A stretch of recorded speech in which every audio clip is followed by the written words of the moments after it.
A deputy shot in the leg. The local police officers respond. The sheriff shows up and arrests the police officer. This whole thing caught on body camera footage. Welcome to Behind the Investigation with Atlanta News First. The one and only Chief Investigator Brendan Keefe was able to get this body cam footage exclusively, and the story really is breathtaking. I'm Anastasia, almost joined by Brendan. Tell us about this.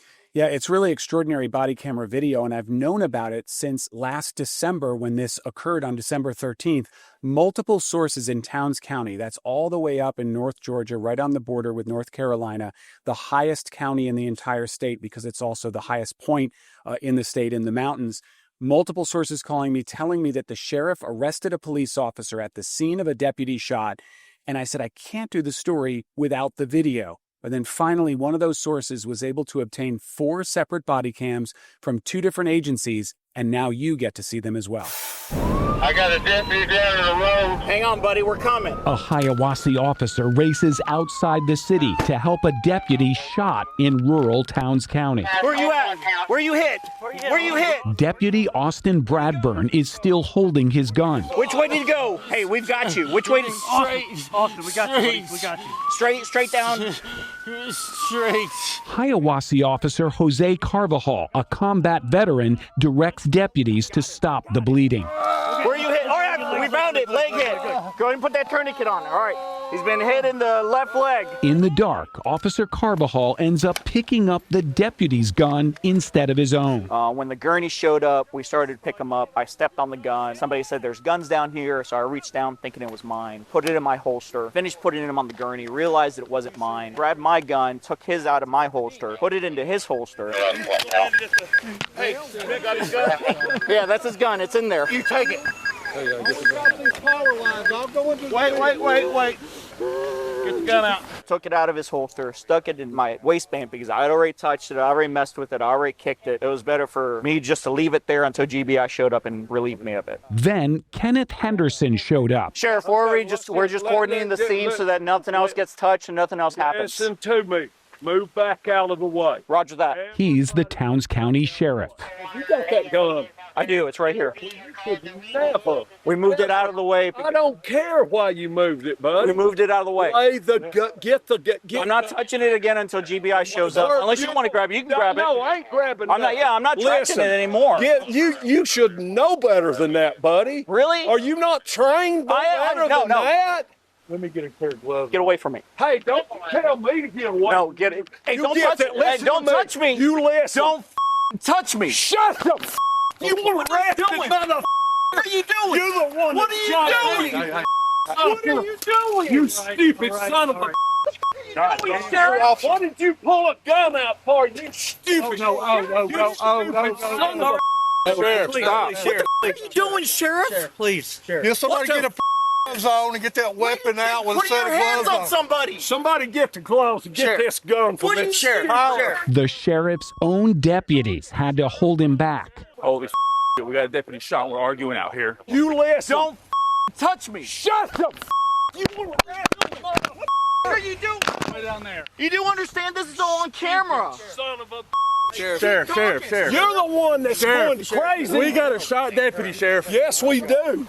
This is not the time or place. We'll get this taken care of, okay? We'll deal with this on the back end. Told him to give me the gun. The sheriff told the lone city officer he wanted him to place the deputy's gun back in the crime scene before the Georgia Bureau of Investigation arrived. No, I'm going to stay right You here, better Sheriff. listen to me. Don't touch You me better- again. Oh, I will touch you all. Don't touch me. You want arrested? Go ahead. All right, you're going to get arrested. Go ahead, Turn Sheriff. around, put your hands behind your back. Okay. You're going to jail. Hold on a second. Let me go ahead and put this camera on. Yeah, go ahead. Go ahead and get it on. Go ahead. Have somebody go ahead and do it. Yeah. Go ahead and have somebody arrest Okay, me, Sheriff. yeah, you're arrested. I arrested you. All right, come on. Turn let's go. around, put your All right, come hands on. up here. Come on. Get this gun off this maniac. Come on. Hold on, I'll hang it back up. 305 Towns. Just to let you know, 101 is placing me under arrest.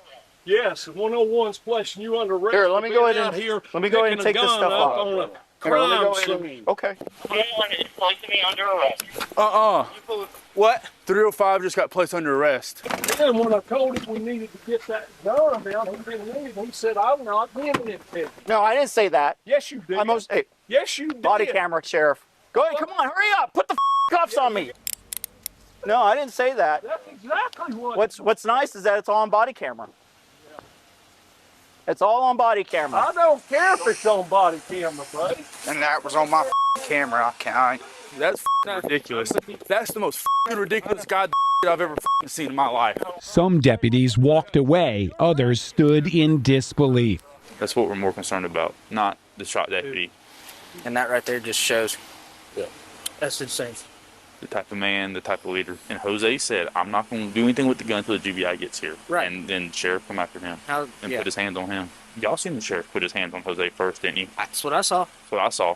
I'm not lying. No. When the GBI talks, it's what it's going to be. This is so wrong. I don't even know if that's the word.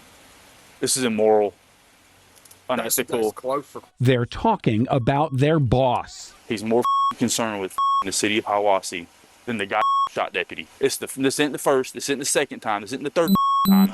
He's more concerned with that department than he is about our own safety. That's the leader I've ever seen in my life. Inside the city or out here? Just right here. Okay. Go pull the video at Valero. Listen, don't let You get on my traffic stop again, I will arrest you. Yeah, I'll arrest you right now. Do it, buddy. And we're going to Do it. charges Do against it. your ignorance. Do it, Ode. Go for Do it. it. Boy. In 2022, the sheriff interrupted a Hiawassee police traffic stop, arguing the officer was just outside the city limits. Shut your mouth. You don't talk to me like that. I'm not your boy. Talk to you, Do boy. it. You a boy. Thank you. Thank you, sir. Everybody. Thank you.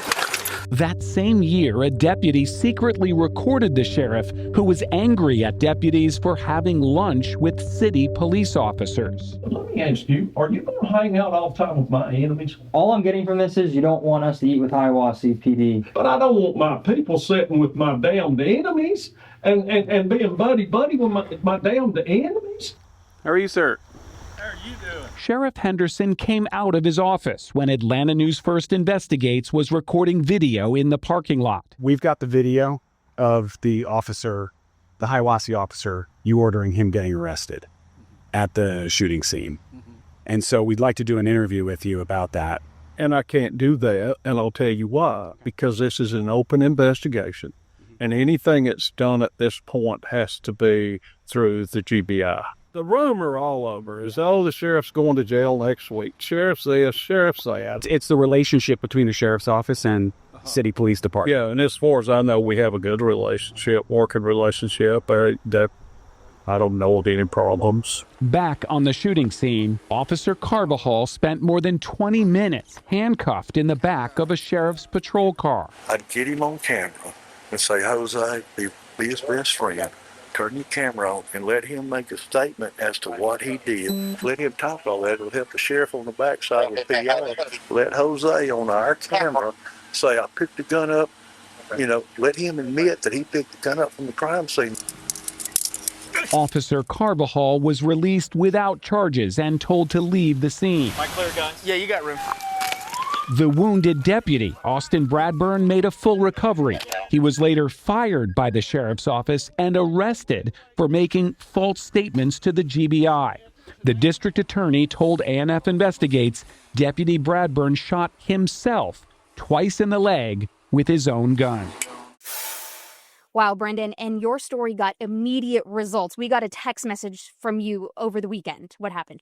Yeah, so this story aired on a Thursday, and the very next day, the Georgia Sheriff's Association sent a letter to the Georgia governor, Brian Kemp, asking for an investigation of the sheriff of Towns County. Remember, the sheriff is a member of that association, so they're actually asking the entire executive board, asking for the governor to investigate. The reason that's important is the governor is the only one with the power to remove a sheriff in the state of Georgia.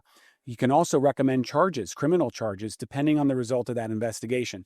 The governor signed that order, an executive order, the very same day. So a little more than 24 hours after we published this story, the governor already had an executive order to investigate this sheriff. That's going to take 30 days. The attorney general of the state of Georgia is one of the 3 committee members. 2 other counties, Newton County and Coweta County sheriffs, are the other 2 members of that committee. They'll issue that report. The governor will then make a decision what to do with that report. The governor could decide to do nothing. That happens sometimes. If you are going to remove an elected official, that's a very high bar, and this particular governor wants really convincing evidence to do that. Otherwise, he's not going to take action. In addition to that, a special prosecutor has been appointed.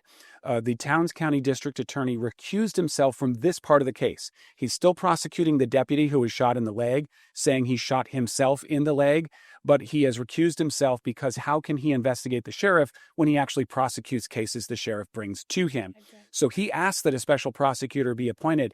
That was weeks and months ago, but yet 2 business days after our story airs, a special prosecutor was appointed by the Prosecuting Attorneys Council of Georgia, and that's essentially ongoing that part of the investigation. It's the Appalachian Circuit District Attorney who's the special prosecutor. And there was some question about, well, what does special prosecutor mean? Yeah, so a special prosecutor is sort of the term we use. The term they use is a conflict district attorney, basically. So it's when there's a conflict of interest or an apparent conflict of interest, the district attorney can recuse themselves, and in that case, the Prosecuting Attorneys Council of Georgia, under Georgia Code, then appoints an attorney to essentially be a temporary district attorney for that county just for that case. And what it does is it essentially erases any potential conflicts of interest. Okay. A lot of people driving around, you see a deputy or a police officer and they are the authority. But in this case, it's a checks and balances system where, the sheriff or the police chief is not the end all be all in a city or county, but there are checks and balances all the way up to Georgia courts. Yeah, remember that sheriffs don't answer to anyone but the voters. They are constitutional officers in the state of Georgia. They're elected by the people, so they answer only to the people. County commissioners cannot remove sheriffs. They can affect the sheriff's budget, but whatever the sheriff's constitutionally required to do, they're required to fund, like running the jail or hiring deputies or buying squad cars and things like that. But the sheriff does not answer to the county commission. The sheriff answers only to the voters, and we do have accountability at the ballot box.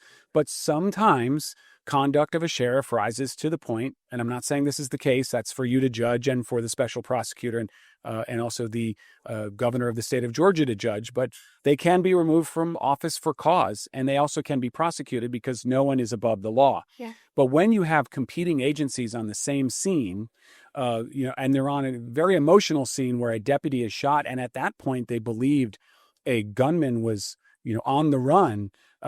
Tempers were high, and they resulted in that clash between officers. And the sheriff, it's important to point out, was not armed because he had responded directly from his home and was in civilian clothes and did not have a gun. But the idea of there were a lot of firearms and a lot of emotions on that scene. Yes. Okay, now let's go back to this video because as I mentioned in the beginning, it's breathtaking. It's high anxiety. There's a lot of emotions. You can see some shoving. You can hear a lot of beeps and bleeps because of the language being used. There are guns everywhere. Everyone's armed. There's a deputy that's been shot, and they think that there's also somebody on the loose who has shot the deputy.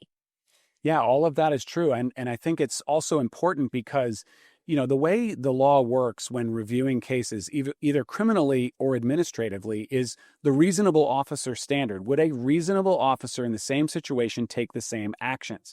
In the case of Jose Carvajal, the Hiawassee officer, he believed he was possibly going to be in a gunfight. He's racing to the scene. There's parts of the video we didn't show, like the 8 or 10 minutes of him just trying to find the scene in rural Towns County on the border with Union County. He's way outside his city. He gets out with his gun drawn. The reason he has his gun drawn is he believes he's going to be in a firefight. This is clear from the video. He keeps his gun out, but when he goes to provide aid and is looking for that gunshot wound, he places his gun down on the ground. Why did he do that? We don't know, but a reasonable officer might believe they may need to quickly access that gun while also providing aid to protect against the assailant that he believed may still be on scene. So he didn't reholster his weapon. And then also the officer, the deputy who was shot, he has his weapon in his hand and during that treatment releases it. So now there's 2 guns on the ground in the dark. And that is when it's very clear, both from what the officer describes on the body cam. We didn't interview him. That's what he said on the body camera later, which we put the video over to show his explanation.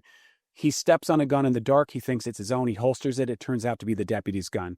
Then he finds his gun, swaps them out, puts the deputy's gun in the deputy's holster, and then EMS personnel on scene are like, no, we're not putting that gun in the ambulance. Plus, it's evidence. You take it. And he puts it in his waistband. The sheriff, when he got on scene, when Officer Carvajal was trying to explain that, didn't want to hear the explanation. That's absolutely clear. And just started berating the officer for those decisions without hearing why those decisions were made. He immediately started yelling, "Were you not trained?" And then you're just thinking, wait, hold on, what's going on? And so then that kind of gave a little bit of perspective into a possible prior emotion or feeling that he had maybe towards the police department. And, we're not just speculating here. You were able to get other officers on the scene on camera, the deputies, in fact, that would be with the sheriff's department. You got their body camera footage of them saying, this isn't the first time, this isn't the second time, third, and they're visibly upset. They start cursing themselves. And so you realized that you had uncovered something that possibly dates back years. When's the last time you saw me do a story with no interviews that runs, almost 8 minutes? Yep. When's the last time you saw a story that ran almost 8 minutes that I don't even appear in? Why? So this is behind the investigation. Let's explain. Yeah. We have all of these actualities. These aren't opinions. These are on the scene, immediate reactions to what's going on. You get to see with your own eyes from 4 different body cameras, and you get to hear deputies criticizing their own sheriff for his actions. Now, that one deputy, Strickland, he actually went on to work with the Georgia State Patrol. He's no longer with the agency. But I am told from sources that the deputies were in fear for their jobs because of what they said on the body camera about their boss, the sheriff. Also, since this is behind the investigation, I think it's important to point out the background also of the people, the major players. We dug into the background of Officer Carvajal. It turns out he was career military. He served in the U.S. Navy as a weapons department enlisted member on a nuclear submarine. Essentially, he ran torpedoes and Harpoon anti-ship missiles and Tomahawk cruise missiles in the Navy. And then after the 9/11 attacks, he ended up joining the U.S. Army and was part of the 82nd Airborne. So he was special forces, and he was deployed multiple times to Afghanistan, where he received training, as all infantry does, in combat medic type operations. And I'm talking about first aid of IVs, stopping the bleed, that kind of thing. So that was his experience on the scene there. As a small city officer, this was somebody coming with a tremendous amount of combat experience. And that's why he kind of took command of the scene, even though he was outside his jurisdiction. Hey, let's set up a perimeter. Hey, here's the wound. Let's put a tourniquet on it. He carried a tourniquet for this very reason, I'm told from sources. Then you have the sheriff's background, if I may, for just a moment. The sheriff was actually the police chief at Young Harris College, which is in Towns County. And it's documented on a secret recording that he had had issues with the way he was treated when he was the police chief there by the Towns County sheriff's deputies and also by the city police. Well, they kind of looked down on him as and I'm paraphrasing here, as a college police chief. And he, before that, was a Towns County deputy as well. So now he's the sheriff, and he says on this recording, everybody said when I came in here, I should have just fired y'all because you weren't going to support me. So that's the environment all of this was happening in.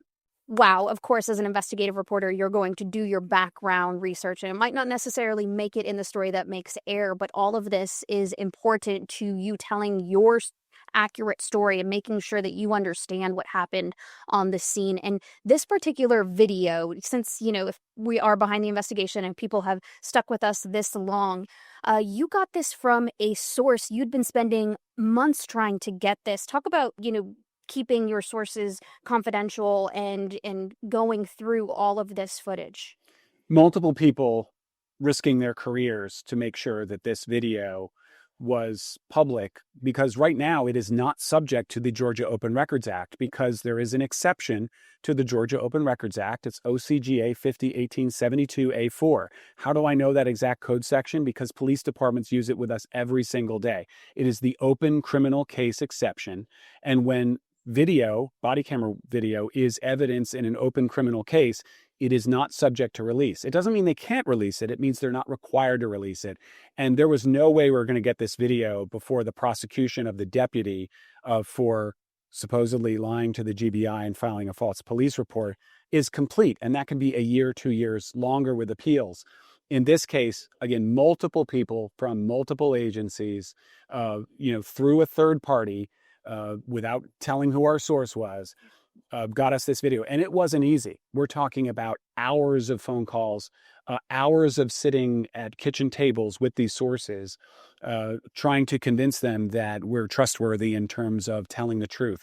We say, hey, we're not on anyone's side. We're just on the side of the truth. Yeah. And if you're on the side of the truth, then our interests are aligned. Wow. Amazing, amazing. And my last question would be, is there any updates that you could give us on how some of these deputies are doing in terms of their mental health, or even Officer or Deputy Jose? So that's Officer Jose Carbajal. As far as I know, he's fully employed by the city of Hiawassee and appears to have the full support of his current police chief, who's a new chief, and then also the mayor. No one would talk to us, not Carvajal, not the sheriff. The sheriff, as little as he did talk to us, even though he's put out a Facebook statement since saying there's a lot of misinformation out there. We really haven't heard much. What we also have heard, though, is from supporters of the sheriff who say that he's done an excellent job in curbing the drug problem in Towns County, which is longstanding. They say he's been a very effective sheriff. But now we have these multiple incidents where there's clearly a hot tempers when you're getting that from a leader of the agency. And it's going to be up to the governor and, of course, the special prosecutor to decide whether that's appropriate and if it's criminal. Okay. I know you will continue to follow this. I know you've been back out there several times since the story aired because you just want to be there and ready for any information and, investigate really all of the issues that may be surrounding these communities. Really, at the heart is the safety of the people. Thanks so much, Brendan. Thanks for joining us for Behind the Investigation with Atlanta News First Investigates. For more on this story, go to atlantanewsfirst.com and click on the ANF Investigates tab. You can listen to more award-winning investigations wherever you get your podcasts by searching Behind the Investigation with Atlanta News First. And tune in Sundays for an hour-long episode of Uncovered, where we highlight some of our biggest investigations that impact our communities.